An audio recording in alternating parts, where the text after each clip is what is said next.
Amin. Nous remercions Allah une nouvelle fois. Renouvelons nos prières sur le sceau des prophètes Sayyidina Muhammad sallallahu alayhi wa sallam. Nous remercions l'imam El Haji Thierno Dramé qui vous a entretenu le vendredi passé. Merci pour l'enseignement de taille qui a été donné, Inch'Allah. Nous allons continuer sur le thème l'alcool que nous avions commencé vendredi surpassé. Parce que l'alcool, chers frères, est très fréquent chez les jeunes. On peut dire même chez beaucoup de musulmans. Beaucoup de musulmans en consomment et pourtant c'est formellement interdit dans le Saint-Coran, formellement interdit par le prophète Sayyidina Muhammad sallallahu alayhi wa sallam. Pour rappel, nous avions dit ce hadith, le prophète nous dit ijtanibul khamra fa innaha ummul khaba'is faman lam yajtanibha faqad asa Allah wa rasulahu wastahaqqa al-'adhabu bi ma'siyati Allah wa rasulihi. Le prophète nous exhorte de se méfier de l'alcool. Méfiez-vous de l'alcool, car elle est la mère de toutes les mauvaises pratiques. Celui qui prend l'alcool, il est devenu inconscient et il est prêt à tout faire, toute mauvaise action. Il nous dit, celui qui le consomme, l'alcool, a eu un grand péché. Il a transgressé la loi divine, la loi prophétique. Et un grand châtiment l'attend.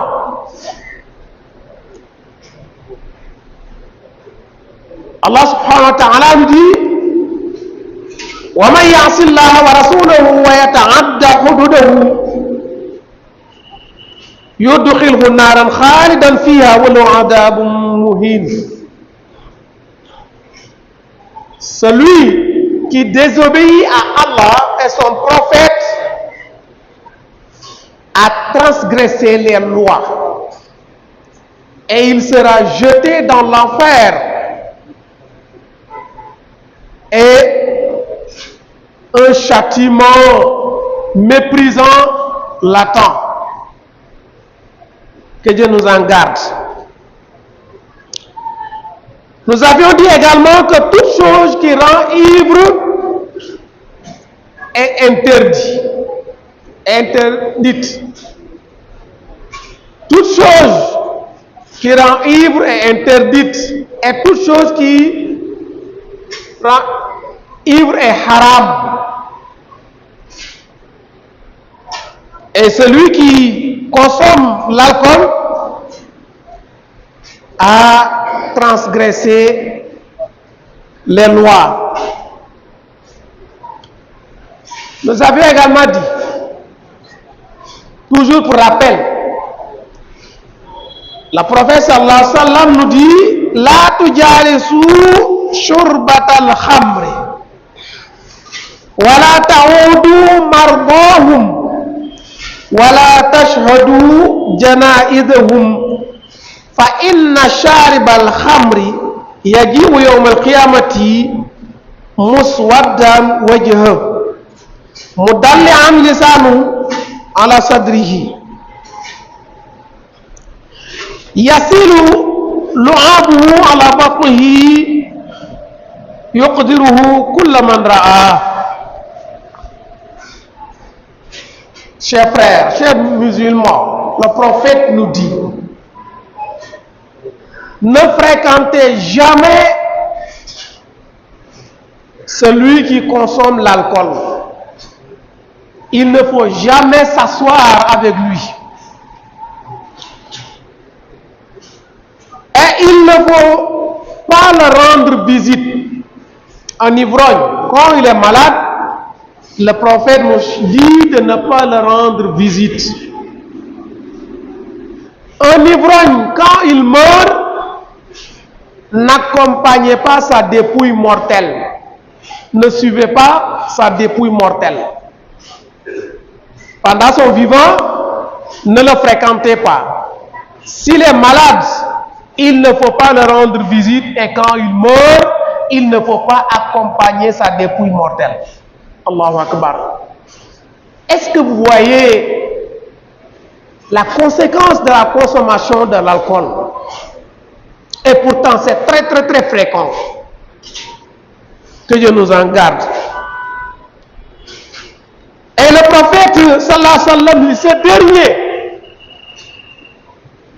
viendra le jour de la résurrection avec une figure très noirâtre, une figure très sombre.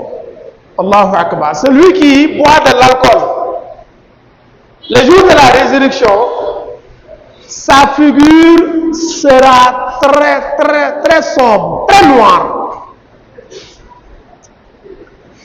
Sa langue s'allongeait jusqu'à sa poitrine, jusqu'à la poitrine. Allahu Akbar. La langue dépasse les dents, les lèvres et descend jusqu'à sa poitrine. Allahu Akbar. Et c'est le prophète qui parle. Ses salives coulent sans arrêt. Ses salives coulent sans arrêt jusqu'à tomber juste sur le ventre, sur son ventre. Et il est dégoûté par toute chose qui le voit. Cet ivrogne, le jour de la résurrection, il viendra avec une figure très noire. La langue descend jusqu'à sa poitrine. Ses salives coulent, tombent sur son ventre. Et il est dégoûté par toute chose qui le voit. Chers frères et sœurs, le prophète nous dit: La'anallahu al-khamra wa sharibaha wa saqiyaha wa ba'iha wa asiraha wa mu'tasiraha wa hamilaha wal mahmulatu ilayhi. Rawahu Abu Dawud.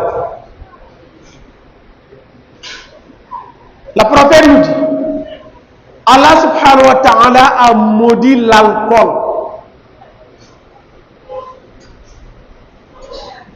Il n'est pas du tout une consommation licite. Non seulement il l'a maudit, mais il a maudit celui qui le consomme. Wa sharibaha. Allahu Akbar. Wa saqiyaha, le serviteur dans un maquis ou dans n'importe quel, celui qui ou celle qui sert, le serviteur ou serviteuse, il est également maudit. Wa ba'iha, le vendeur, celui qui vend l'alcool également. Wa ansiraha, celui qui le presse. C'est-à-dire les aliments avec lesquels on fabrique l'alcool, celui qui presse ces aliments, le fabricant. également. Wa mu'tasiraha, le transporteur. Tu travailles dans une société qui travaille l'alcool, toi qui roules voiture ou qui charge, en tout cas, celui qui travaille, donc, également. Wa hamilaha, le porteur. C'est-à-dire, c'est toi qui charges les caisses ou charge les bouteilles, donc également. Wal mahmoulatu ilayh, le destinataire, également. Donc, un musulman ne doit guère toucher à tout ce qui touche l'alcool. C'est formellement interdit. Un autre hadith à peu près même chose. Le prophète sallallahu alayhi wa sallam nous dit, cette fois-ci, la'ana Rasulullah sallallahu alayhi wa sallam fil khamri ashratan asiraha wa mu'tasiraha wa sharibaha wa hamilaha wal mahmulatu ilayhi wa saqiyaha wa ba'i'aha wa akila thamaniha wal mushtari laha wal mushtaratu lahu. Le premier hadith, c'est Dieu qui avait maudit. Ici, c'est le prophète qui maudit. C'est la même chose. Dieu nous dit, Ma yuti an rasula faqad ata Allah. Celui qui obéit au prophète obéit à Allah. De même chose, celui qui désobéit au prophète a désobéi le Seigneur. Et dans ce hadith, le prophète sallallahu alayhi wa sallam a maudit 10 choses. Et c'est à peu près la même chose. Ansiraha, le fabricant. Wal mu'tasiraha, le transporteur. Wa shariba, le consommateur. Wa hamila, le porteur. Wal mahmoud ilayh, le destinataire. Wa saqiha, le serviteur. Wa ba'iha, le vendeur. Wa akila thamaniha, celui qui mange l'argent gagné à travers l'alcool. Donc, wa akilu thamaniha, wa akila thamaniha, celui qui mange l'argent gagné à travers l'alcool. Wal mushtari laha, l'acheteur, même si vous ne consommez pas, vous l'achetez pour distribuer à tes camarades ou à des personnes. Vous aussi, vous en faites partie.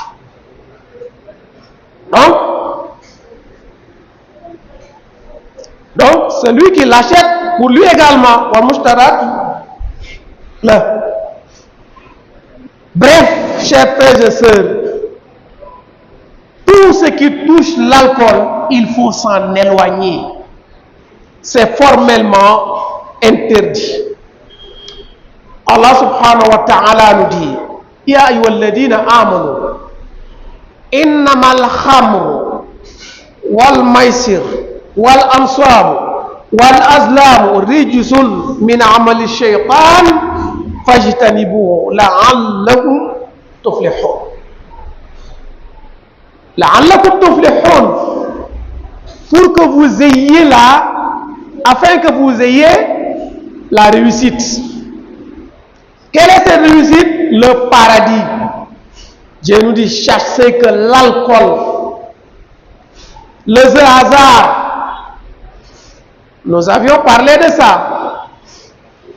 Ceux qui parient pour gagner, qu'ils soient dans un match de football, parier pour gagner, quel que soit le jeu.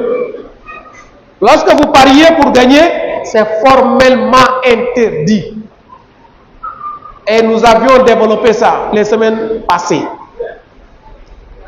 Donc Dieu nous dit, vous qui croyez, vous les musulmans, parce que quand il dit Ayyuhalladhina amanu, ça n'interpelle que les musulmans. Ya Ayyuhannas, toute la créature, toutes les personnes.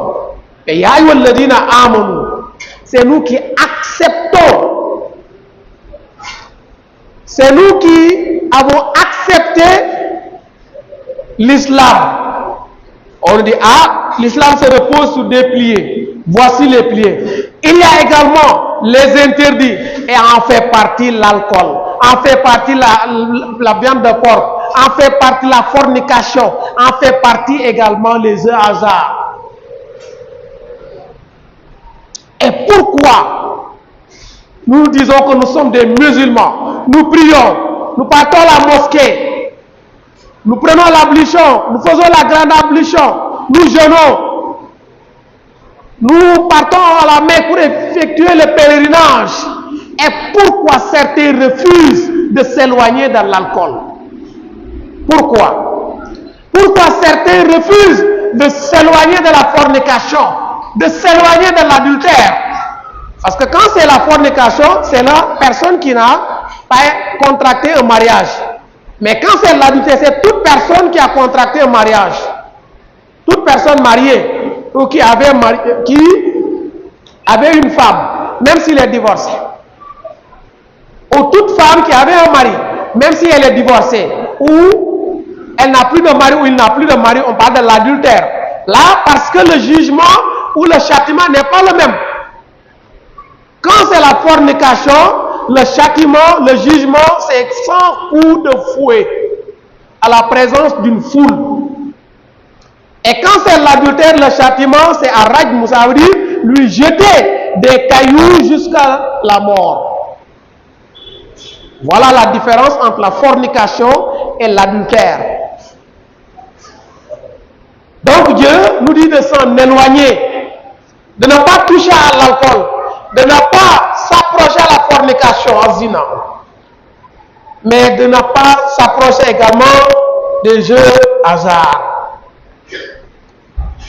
Et Dieu nous dit, c'est une pratique odieuse, min amali shaitan. C'est une pratique de Satan. Ces personnes sont inspirées, sont aveuglées, détournées par le Satan, qui a embelli ces choses. Et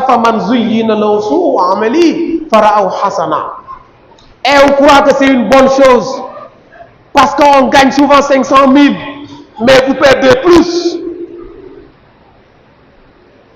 Et en consommant quand vous avez gagné quoi? Rien du tout. Et c'est encore pire le jour de la résurrection, que Dieu nous en garde. Et pour terminer, chers frères et sœurs, tous nos comptes seront réglés avant l'accès au paradis ou l'accès en enfer, que Dieu nous en garde. Passons à l'agonie, le jour que l'âme doit nous quitter. Passons aux épreuves de la tombe, mais pensons également le jour que nous allons rencontrer le Seigneur, le jour que nous sortirons des tombes, accourant vers une seule direction, le jour de la résurrection, le jour où les secrets, tous les secrets seront dévoilés. Yawma tubla sarair fama lahu min quwwati wala nasir. Pensons à ce jour. Et le prophète nous dit, la tazulu qadama abdin yawm al-qiyamah hatta yus'ala an khamsin, an umrihi fima afna, wa an shababihi fima abla, wa an malihi min ayna iktasab, wa fima anfaq, wa an amalihi fima fa'ala fihi. Aucune personne, aucun individu ne va rentrer au paradis sans être interrogé sur ces 5 choses. ta vie, qu'est-ce que tu en fais? Qu'est-ce que tu en faisais? Est-ce que tu as vécu normalement comme te le recommande l'islam? Ta jeunesse. Mais comment tu t'es comporté pendant ta jeunesse? Est-ce que tu l'as vécu comme l'islam t'a recommandé? Ta richesse, comment tu l'as gagnée? Est-ce que tu as gagné licitement ta richesse? Et après avoir réglé centime par centime, où tu dépensais cette somme? Il faut en penser. Que Dieu nous en garde. Et ta connaissance, est-ce que tu as enseigné les gens? Est-ce que tu as aidé les gens à la connaissance que Dieu t'a donnée? Parce que le connaisseur, il n'a pas le droit de cacher sa connaissance. D'ailleurs, s'il la cache, il est maudit par toutes choses, même les poissons qui sont dans les mers. Celui qui cache la connaissance. Que Dieu nous en garde. Chers frères et sœurs, chassons que le riba, l'argent gagné de manière illicite, est formellement interdit. Dieu nous dit wa ahalallahu al-bay'a wa harrama riba. Allah subhanahu wa ta'ala accepte le commerce. Oui, c'est un métier noble, accepté par l'islam, mais il faut le faire licitement, de manière licite. Wa harrama Allahu riba. Et Dieu nous dit alladhina ya'kuluna riba la yaqumuna illa kama yaqumu alladhina yatakhabbathu ash-shaytan min al-mas. Ceux qui mangent l'argent haram, l'argent gagné de manière illicite, le jour de la résurrection,